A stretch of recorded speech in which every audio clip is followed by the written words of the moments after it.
avivamento. Estamos em plena festa do Hanukkah. Seja bem-vindo à festa das luzes. Estamos celebrando o Hanukkah. Todos os anos, já tem algum tempo, a gente celebra o Hanukkah. E aí você pode pensar, qual é a base bíblica que nós temos para fazer essa festa do Hanukkah? Já que tudo que a gente faz na igreja tem que ter a base bíblica, o respaldo bíblico, a orientação bíblica, né? Pois bem, Jesus, que é o nosso modelo em tudo, é o nosso Senhor, é o Senhor da igreja, é o cabeça da igreja. Jesus, ele celebrou a festa do Hanukkah. Então, não precisamos de motivo maior do que este. O Evangelho de João faz esse registro. E eu convido você para abrir a sua Bíblia, no Evangelho de João, no capítulo 10, no verso 22, e aí você vai entender um pouco mais sobre essa festa, a importância dela. E em Jerusalém havia a festa da dedicação. A palavra Hanukkah no hebraico significa dedicação. Então os judeus chamavam a festa da dedicação. Popularmente ela é conhecida como a festa das luzes. Por isso que você está vendo tanta luz aqui, e luz em cima, girando. Está ali a chamada Hanukkah, que é o candelabro de 9 lâmpadas. E eu vou explicar sobre isso. Então, João 10, verso 22, e em Jerusalém havia a festa da dedicação. Não sei como é que está na sua tradução aí, que você está lendo. Na minha diz dedicação. E ele complementa, e era inverno. Então, em Jerusalém, a partir do dia 22 de dezembro, começa oficialmente o inverno. O calendário que Israel segue não é o mesmo calendário nosso. E então o calendário judaico, o calendário religioso que eles seguem, tem outros nomes, os meses, e a festa da dedicação cai exatamente num período de inverno. Então o texto está nos dizendo aqui, era em Jerusalém, havia a festa da dedicação e era inverno. E Jesus passeava no templo, no alpendre de Salomão. E Jesus estava então no templo durante a festa do Hanukkah, a festa da dedicação, que era a rededicação do templo ao Senhor. E Jesus estava lá participando, logicamente, da festa. E no verso 24 de João 10, o texto vai dizer, rodearam-no, pois, os judeus, e disseram-lhe, até quando terás a nossa alma suspensa? Se tu és o Cristo, dize-no-lo abertamente. Respondeu-lhes Jesus, já vos tenho dito, e não o credes. As obras que eu faço em nome de meu Pai, essas testificam de mim, mas vós não credes, porque não sois das minhas ovelhas, como já vos tenho dito. As minhas ovelhas ouvem a minha voz, e eu as conheço, e elas me seguem, e dou-lhes a vida eterna, e nunca hão de perecer, e ninguém as arrebatará das minhas mãos. Meu Pai, que mas deu, é maior do que todos, e ninguém pode arrebatá-las das mãos de meu Pai. Eu e o Pai somos um. Amém. Só até aqui para você ouvir e se inteirar da resposta que Jesus deu aos judeus quando os judeus rodearam ele lá no templo, na festa da dedicação, e perguntou: diz aí, acaba com esse suspense aí, se tu és o Cristo, então diz agora, se revela.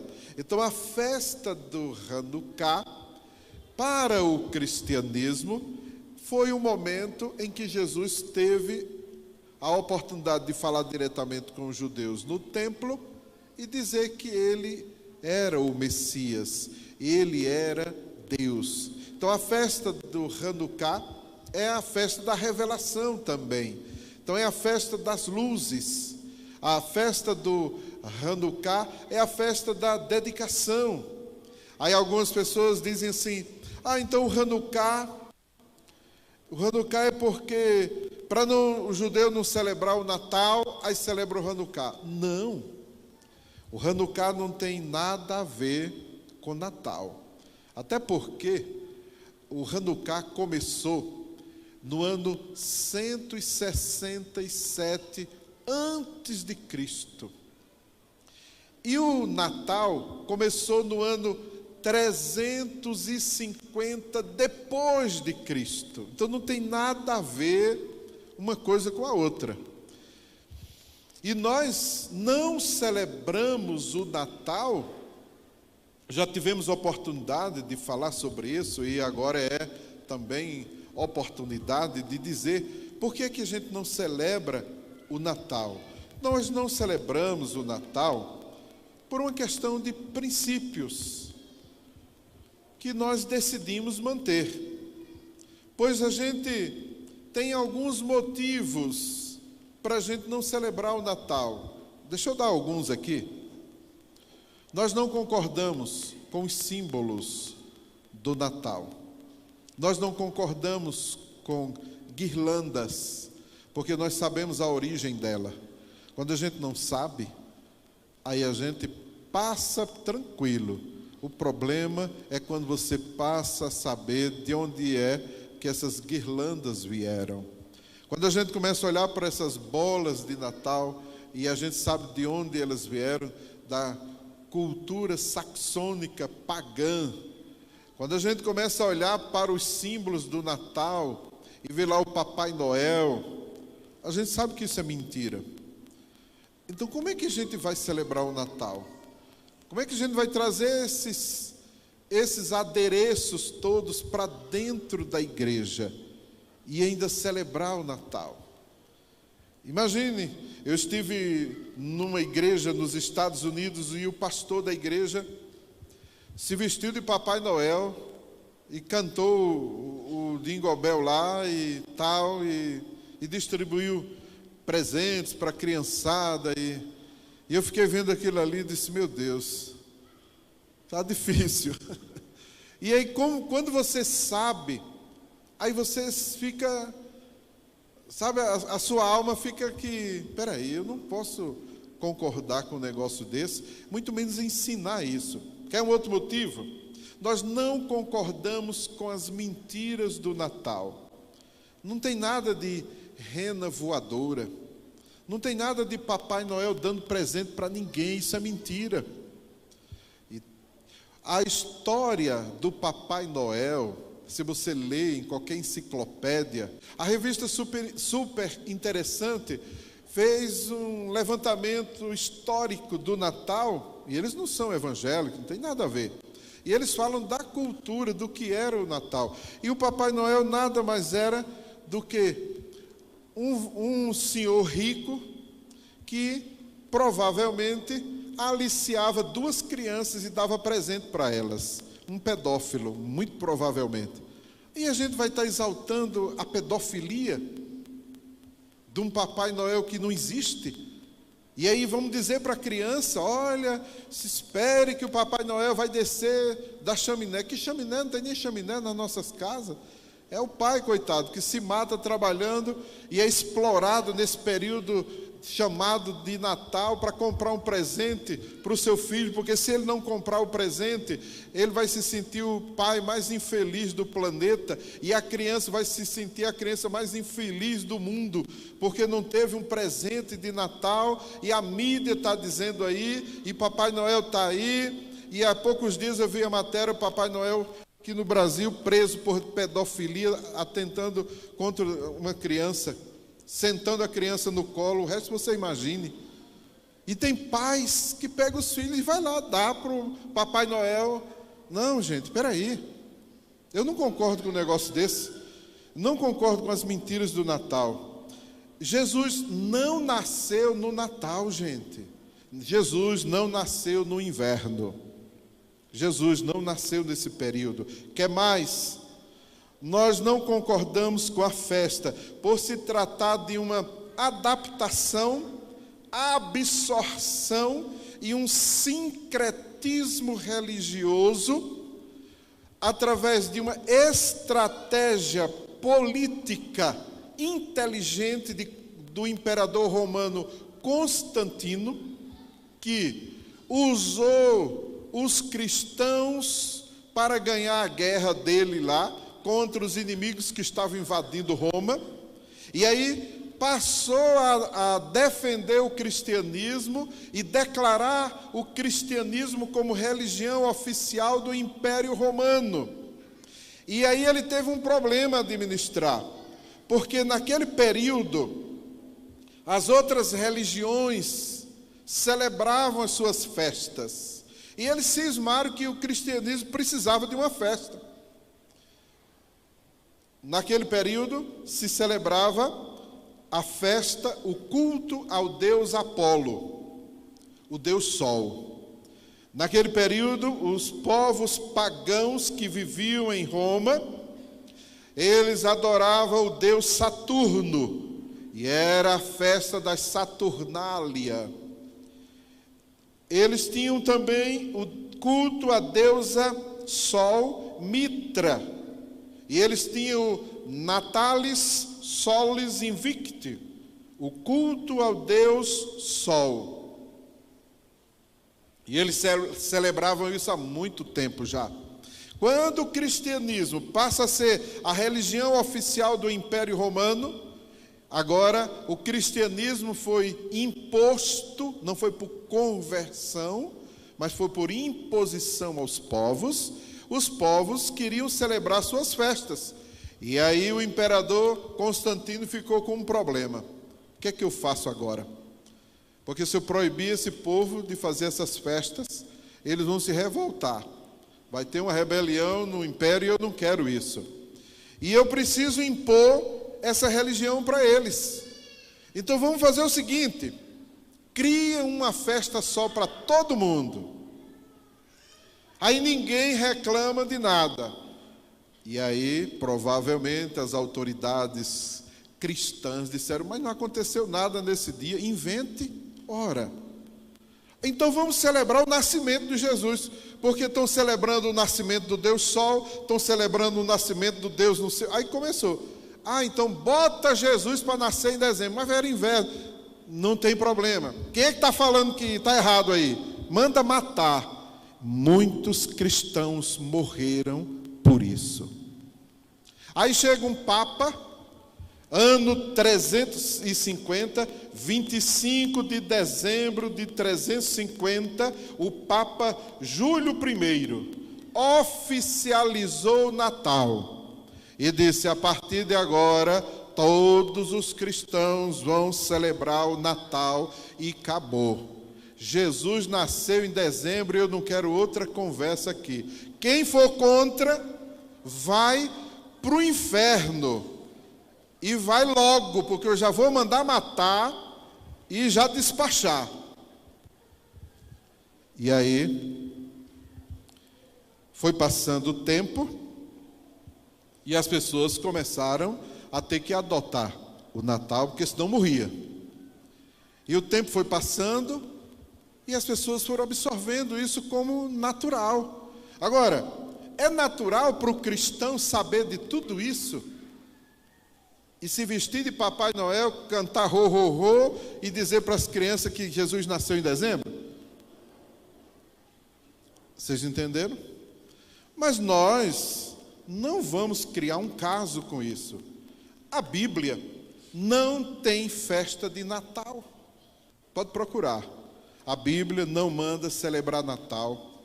Os cristãos da igreja cristã primitiva em Jerusalém e em toda aquela região nunca celebraram o Natal, nem sabiam o que era isso. Jesus nunca mandou celebrar o nascimento dele. Jesus mandou celebrar a morte dele. Celebrem em memória de mim, até que eu venha. Se Jesus tivesse dito, celebre o meu nascimento, a gente ia celebrar. Mas não manda. Aí os anos foram passando, só em 350 é que inventaram o Natal. Deu para entender a história, meus queridos? E aí, através dessa estratégia política de Constantino, que, segundo a história, nunca se converteu, ele, no leito de morte, foi batizado, mas ele nunca quis se batizar para não se submeter à autoridade papal, à autoridade política de Roma. Esse negócio do cristianismo, da igreja de Jesus, andar de braços dados com a política, começou lá com Constantino em Roma. E Roma começou a pagar as construções das igrejas, chamadas católicas ou gerais.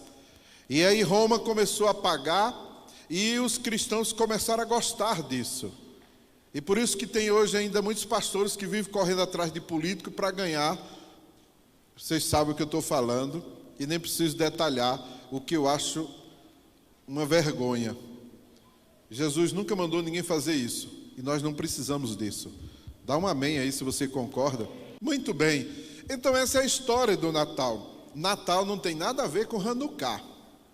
E a gente não celebra o Natal e vamos celebrar o Hanukkah. Não, também não tem nada a ver. Hanukkah é uma festa bíblica. Não tem nada a ver com Natal. E nem a gente tem nada a ver com isso. Ah, mas eu tenho um amigo, um pastor que celebra. Deixa ele celebrar, é o problema dele, viu?